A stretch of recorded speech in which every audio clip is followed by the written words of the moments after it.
श्री शिवाय नमस्तुभ्यम। ओम नमः शिवाय। भगवान शिव और माता पार्वती की कृपा आप और आपके पूरे परिवार पर सदा बनी रहे। आज है त्रयोदशी तिथि, भादो मास कृष्ण पक्ष की त्रयोदशी तिथि। तो आज आप इस वीडियो में सुनेंगे शनि प्रदोष व्रत की कथा। तो भगवान शिव और माता पार्वती का सच्चे मन से ध्यान करते हुए इस पावन कथा का श्रवण करते हैं। हिंदू धर्म में शनि प्रदोष व्रत का बहुत अधिक महत्व होता है। इस व्रत को शनिवार के दिन पढ़ने के कारण शनि देव को समर्पित होता है। ऐसी मान्यता है कि प्रदोष काल में शनि देव की पूजा करने से शनि दोष से मुक्ति मिलती है और जीवन में सुख समृद्धि आती है और जीवन में किसी प्रकार की कोई कष्ट नहीं आता है। तो अब सुनते हैं शनि प्रदोष व्रत की कथा। कथा के अनुसार प्राचीन काल में एक नगर था। उस नगर में एक सेठ और सेठानी रहते थे। सेठ के घर में हर प्रकार की सुख सुविधाएं थी, लेकिन संतान नहीं होने के कारण सेठ और सेठानी हमेशा दुखी रहते थे। काफ़ी सोच विचार करने के बाद सेठ ने अपना काम नौकरों को सौंप दिया और खुद सेठानी के साथ तीर्थ यात्रा पर निकल पड़े। अपने नगर से बाहर निकलने पर उन्हें एक साधु मिले जो ध्यान मग्न में बैठे थे। सेठ जी ने सोचा क्यों न साधु से आशीर्वाद लेकर आगे की यात्रा की जाए। सेठ और सेठानी साधु के निकट बैठ गए। अब साधु ने जब आंखें खोली तो उन्हें ज्ञात हुआ कि सेठ और सेठानी काफ़ी समय से आशीर्वाद की प्रतीक्षा में बैठे हैं। साधु ने सेठ और सेठानी से कहा कि मैं तुम्हारा दुख जानता हूँ, तुम शनि प्रदोष व्रत करो, इससे तुम्हें संतान सुख की प्राप्ति होगी। साधु ने सेठ और सेठानी को प्रदोष व्रत की विधि बताई और शंकर भगवान की निम्न वंदना बताई। हे रुद्रदेव शिव नमस्कार, शिव शंकर जग गुरु नमस्कार, हे नीलकंठ सुर नमस्कार, शशि मौली चंद्र सुख नमस्कार, हे उमाकांत सुधी नमस्कार, उग्रत्व रूप मन नमस्कार, ईशान ईश प्रभु नमस्कार, विश्वेश्वर प्रभु शिव नमस्कार।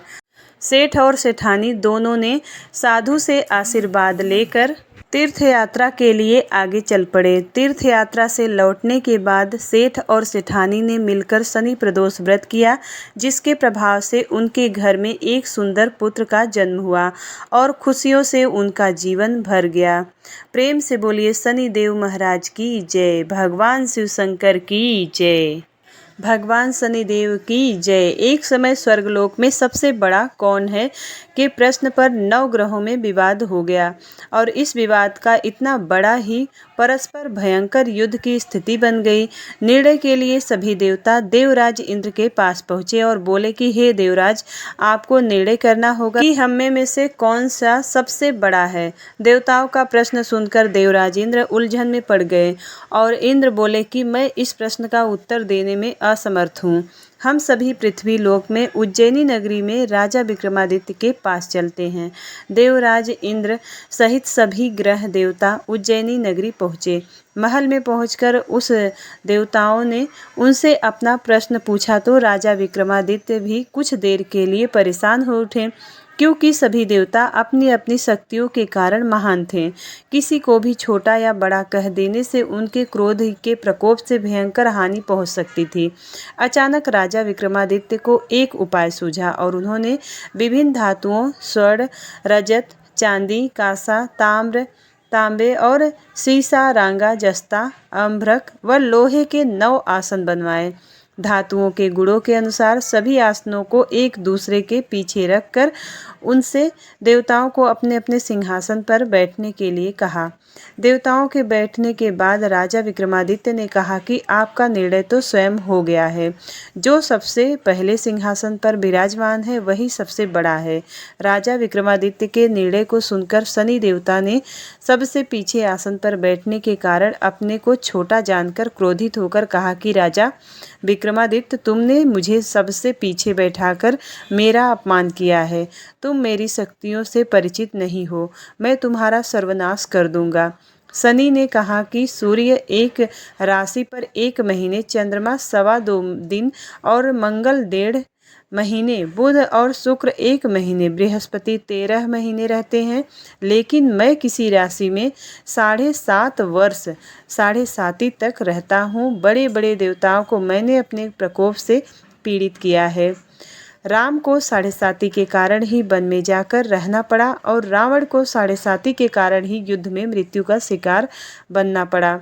राजा, तू भी अब मेरे प्रकोप से नहीं बच सकेगा। इसके बाद अन्य ग्रह देवता तो प्रसन्नता के साथ चले गए, परंतु शनिदेव बड़े क्रोध के साथ वहां से विदा हुए। राजा विक्रमादित्य पहले की तरह ही न्याय करते रहे। उनके राज्य में सभी स्त्री पुरुष बहुत आनंद से जीवन यापन कर रहे थे। कुछ दिन ऐसे ही बीत गए। उधर शनि देवता अपने अपमान को भूल नहीं पाए थे। विक्रमादित्य से बदला लेने के लिए एक दिन शनिदेव ने घोड़े के व्यापारी का रूप धारण करके और बहुत से घोड़े के साथ उज्जैनी नगरी पहुँचे। राजा विक्रमादित्य ने राज्य में किसी घोड़े के व्यापारी के आने का समाचार सुना तो अपने अश्वपाल को कुछ घोड़े खरीदने के लिए भेजा। घोड़े बहुत कीमती थे। अश्वपाल ने जब वापस लौटकर इस संबंध में बताया तो राजा विक्रमादित्य ने स्वयं आकर एक सुंदर शक्तिशाली घोड़े को पसंद किया। घोड़े की चाल देखने के लिए राजा उस घोड़े पर सवार हुए तो वह घोड़ा बिजली की गति से दौड़ पड़ा। तेजी से दौड़ता हुआ घोड़ा राजा को दूर एक जंगल में ले गया और फिर राजा को वहां गिराकर जंगल में कहीं गायब हो गया। राजा अपने नगर को लौटने के लिए जंगल में भटकने लगे, लेकिन उन्हें लौटने का कोई रास्ता नहीं मिला। राजा को भूख प्यास लग गई और वह बहुत घूमते घूमते एक चरवाहा मिला उन्हें। राजा ने उनसे पानी मांगा। पानी पीकर राजा ने उस चरवाहे को अपनी अंगूठी दे दी। फिर उससे रास्ते पूछकर जंगल से निकलकर पास के नगर में पहुंचा। राजा ने एक सेठ की दुकान पर बैठकर कुछ देर आराम किया। उस सेठ ने राजा से बातचीत की। राजा ने उसे बताया कि मैं उज्जैनी नगरी से आया हूँ। राजा के कुछ देर दुकान पर बैठने से सेठ जी की बहुत बिक्री हुई। सेठ जी ने राजा को बहुत सा भाग्यवान समझा और खुश होकर उसे अपने घर भोजन के लिए ले गया। सेठ के घर सोने का एक हार खूंटी में लटका हुआ था। राजा को उस कमरे को छोड़कर सेठ कुछ देर के लिए बाहर गया। तभी एक आश्चर्यजनक घटना घटी। राजा को देखते ही देखते सोने के उस हार को खूंटी ने निगल लिया। सेठ ने कमरे में लौटकर हार को गायब देखा तो चोरी का संदेह राजा पर ही किया, क्योंकि उस कमरे में राजा ही अकेला बैठा था। सेठ ने अपने नौकरों से कहा कि इस परदेसी को रस्सियों से बांधकर नगर के राजा के पास ले चलो। राजा ने विक्रमादित्य से हार के बारे में पूछा तो उसने बताया कि उसने देखते ही देखते खूंटी ने हार को निगल लिया था। इस पर राजा को क्रोधित होकर चोरी करने के अपराध में विक्रमादित्य के हाथ पांव काटने का आदेश दे दिया। राजा विक्रमादित्य के हाथ पांव काटकर उसे नगर की सड़क पर छोड़ दिया गया। कुछ दिन के बाद एक तेली उसे उठाकर अपने घर ले गया और उसे अपने कोल्हू पर बैठा दिया। राजा आवाज़ देकर बैलों को हाँकता रहता और इस तरह तेली का बैल चलता रहा और राजा को भोजन मिलता रहा। शनि के प्रकोप की साढ़े साती पूरी होने पर वर्षा ऋतु प्रारंभ हुई। राजा विक्रमादित्य एक रात मेघ मल्हार गा रहा था। तभी नगर के राजा की लड़की राजकुमारी मोहिनी रथ पर सवार उस तेली के घर के पास से गुजरी। उसने मेघ मल्हार सुना तो उसे बहुत अच्छा लगा और दासी को भेजकर गाने वाले को बुला लाने को कहा। दासी ने लौटकर राजकुमारी को अपंग राजा के बारे में सब कुछ बता दिया। राजकुमारी उसके मेघ मल्हार से बहुत मोहित हुई, अतः उसने सब कुछ जानकर भी अपंग राजा से विवाह करने का निश्चय कर लिया। राजकुमारी ने अपने माता पिता से जब यह बात कही तो वह हैरान रह गए। रानी ने मोहिनी को समझाया, बेटी तेरे भाग्य में तो किसी राजा की रानी होना लिखा है, फिर तो उस अपंग से विवाह करके अपने पांव पर कुल्हाड़ी क्यों मार रही है। राजकुमारी ने अपनी जिद नहीं छोड़ी। अपनी जिद पूरी कराने के लिए उसने भोजन करना छोड़ दिया और प्राण त्याग देने का निश्चय कर लिया। आखिर राजा रानी को विवश होकर अपंग विक्रमादित्य से राजकुमारी का विवाह करना पड़ा। विवाह के बाद राजा विक्रमादित्य को और राजकुमारी तेली के घर में रहने लगे। उसी रात स्वप्न में शनिदेव ने राजा से कहा, राजा तुमने मेरा प्रकोप देख लिया, मैंने तुम्हें अपने अपमान का दंड दिया है। राजा ने शनिदेव से क्षमा करने को कहा और प्रार्थना की कि हे शनिदेव, आपने जितना दुख मुझे दिया है अन्य किसी को नहीं देना। शनिदेव ने कुछ सोचकर कहा कि राजा, मैं तुम्हारी प्रार्थना स्वीकार करता हूँ। और जो कोई स्त्री पुरुष मेरी पूजा करेगा, शनिवार को व्रत करके मेरी व्रत कथा सुनेगा, उस पर मेरी अनुकंपा बनी रहेगी। प्रातःकाल राजा विक्रमादित्य की नींद खुली तो वह अपने हाथ पांव देखकर राजा को बहुत ही खुशी हुई। उसने मन ही मन शनिदेव को प्रणाम किया। राजकुमारी भी राजा के हाथ पांव सही सलामत देखकर आश्चर्य में डूब गई। तब राजा विक्रमादित्य ने अपना परिचय देते हुए शनिदेव के प्रकोप की सारी कहानी सुनाई। सेठ को जब इस बात का पता चला तो दौड़ता हुआ तेली के घर पहुंचा और राजा के चरणों में गिरकर क्षमा मांगने लगा। राजा ने उसे क्षमा कर दिया क्योंकि यह तो सब शनिदेव के प्रकोप के कारण हुआ था। सेठ राजा को अपने घर ले गया और उसे भोजन कराया। भोजन कराते समय वह एक आश्चर्यजनक घटना घटी। उसने सब देखते देखते एक खूंटी ने हार उगल दिया। सेठ जी ने अपनी बेटी का विवाह भी राजा के साथ कर दिया और बहुत से स्वर्ण आभूषण धन आदि देकर राजा को विदा किया। राजा विक्रमादित्य राजकुमारी मोहिनी और सेठ की बेटी के साथ उज्जैनी पहुँचे तो नगरवासियों ने हर्ष से उनका स्वागत किया। अगले दिन राजा विक्रमादित्य ने पूरे राज्य में घोषणा कराई कि शनिदेव सब देवों में सर्वश्रेष्ठ है। प्रत्येक स्त्री पुरुष शनिवार को उनका व्रत करे और व्रत कथा अवश्य ही सुने। राजा विक्रमादित्य की घोषणा से शनिदेव बहुत प्रसन्न हुए और शनिवार का व्रत करने और व्रत कथा को सुनने के कारण सभी लोगों की मनोकामनाएं शनिदेव की अनुकंपा से पूरी होने लगी।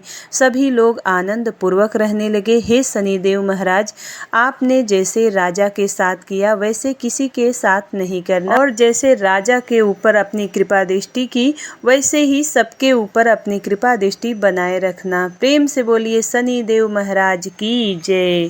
प्रेम से बोलिए शनिदेव की जय।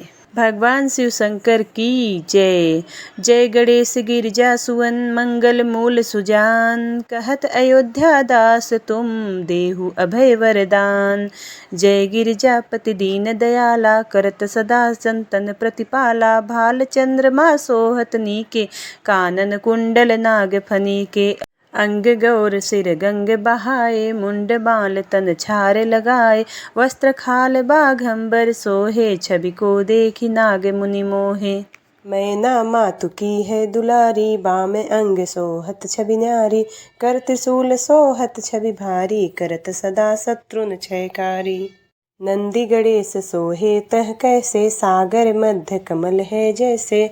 कार्तिक श्याम और गणराऊ, या छवि को कहीं जात न काऊ। देवन जब ही जाय पुकारा, तब ही दुख प्रभु आप निवारा। किया उपद्रव तारक भारी, देवन सब मिली तुम ही जुहारी। तुरत खडानन आप पठायहु, लव निमेष मह मारी गिरायहु। आप जलंधर असुर संहारा, सुअस तुम्हारा विदित संसारा। त्रिपुरासुर सन युद्ध मचाई, सब ही कृपा कर लीन बचाई। किया तपहि भागीरथ भारी, पूरव प्रतिज्ञा तसु पुरारी। दानिन महम तुम सम को नाही, सेवक स्तुति करत सदाहि। वेद नाम महिमा तब गाई, अकथ अनादि भेद नहीं पाई। प्रगट उदति मंथन में ज्वाला, जरे सुरासुर भय बिहाला। केन्ह दया तब करहि सहाई, नीलकंठ तब नाम कहाई। पूजन रामचंद्र जब कीन्हा, जीत के लंका विभीषण दीन्हा। सहस कमल में हो रहे धारी, केन्ह परीक्षा तब ही पुरारी। एक कमल प्रभु राख्यउ जोई, कमल नयन पूजन चह सोई। कठिन भक्ति देखी प्रभु शंकर, भय प्रसन्न दिए इच्छित वर। जय जय जय अनंत अविनाशी, करत कृपा सबके घटवासी। दुष्ट सकल नित मोहि सतावे, भ्रमत रहे मोहि चैन न आवे। त्राहि त्राहि मैं नाथ पुकारो, यही अवसर मोहि आन उबारो। लय त्रिशूल शत्रुन को मारो, संकट से मोहि आन उबारो। मात पिता भ्राता सब कोई, संकट में पूछत नहीं कोई। स्वामी एक है आस तुम्हारी, आय हरहु अब संकट भारी। तुम्हारी। धन निर्धन को देत सदाहि, जो कोई जाचे वो फल पाहि। स्तुति के ही विधि करो तुम्हारी, क्षमहु नाथ अब चूक हमारी। शंकर हो संकट के नाशन, मंगल कारण विघ्न विनाशन। योगी यति मुनि ध्यान लगावे, नारद सारद शीस नवावे। नमो नमो जय नमो शिवाय, सुर ब्रह्मादिक पार न पाए। जो यह पाठ करे मन लाई, तापर होत है शंभु सहाय। ऋनिया जो कोई हो अधिकारी, पाठ करे सो पावन हारी। पुत्रहीन कर इच्छा कोई, निश्चय शिव प्रसाद तेहि होई। पंडित त्रयोदशी को लावे, ध्यान पूर्वक होम करावे। त्रयोदशी व्रत करे हमेशा, तन नहीं ताके रहे कलेसा। धूप दीप नैवेद्य चढ़ावे, शंकर सम्मुख पाठ सुनावे। वे जन्म जन्म के पाप नसावे, अंतवास शिवपुर में पावे। कहे अयोध्या आस तुम्हारी, जानी सकल दुख हरहु हमारी।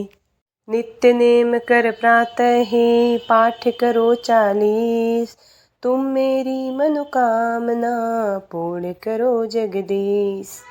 मगसर छठी है मंत्र ऋतु, संवत 64 जान। स्तुति 40 शिवहि, पूर्ण कीन कल्याण। भगवान शिव शंकर की जय, माता पार्वती की जय। जय शिव ओमकारा, जय शिव ओमकारा। ब्रह्मा विष्णु सदा शिव, अर्धांगी धारा। ओम जय शिव ओमकारा। एकानन चतुरानन, पंचानन राजे। हंसासन गरुड़ासन, विषवाहन साजे। ओम जय शिव ओमकारा। 2 भुज 4 चतुर्भुज, 10 भुज अति सोहे। तीनों रूप निरखता, त्रिभुवन जन मोहे। ओम जय शिव ओमकारा। जय माला बनमाला, मुंडमाला धारी। त्रिपुरारी कंसारी, वरमाला धारी। ओम जय शिव ओमकारा। श्वेतांबर पीतांबर, बाघंबर अंगे। सनकादिक ब्रह्मादिक, भूतादिक संगे। ओम जय शिव ओमकारा। कर में श्रेष्ठ कमंडल, चक्र त्रिशूल धरता। जग करता जग हरता, जग पालन करता। ओम जय शिव ओमकारा। ब्रह्मा विष्णु सदा शिव, जानत विवेका। प्रणवाक्षर के मध्य, ये तीनों एका। ओम जय शिव ओमकारा। जय गुण प्रेम सहित आरती, शिव जी की जो कोई गावे। कहत शिवानंद स्वामी, सुख संपत्ति पावे। ओम जय शिव ओमकारा। ओम हर शिव ओमकारा। भगवान भोलेनाथ की जय, माता पार्वती की जय। उम्मीद करती हूँ वीडियो आपको पसंद आती होगी। यदि वीडियो पसंद आए तो वीडियो को लाइक करिएगा। चैनल पर पहली बार आए हैं तो सब्सक्राइब जरूर करिएगा। और कमेंट बॉक्स में भगवान शिव और शनि देव महाराज की जय जरूर लिखिएगा। तो मिलती हूँ अगली वीडियो में, तब तक के लिए हर हर महादेव।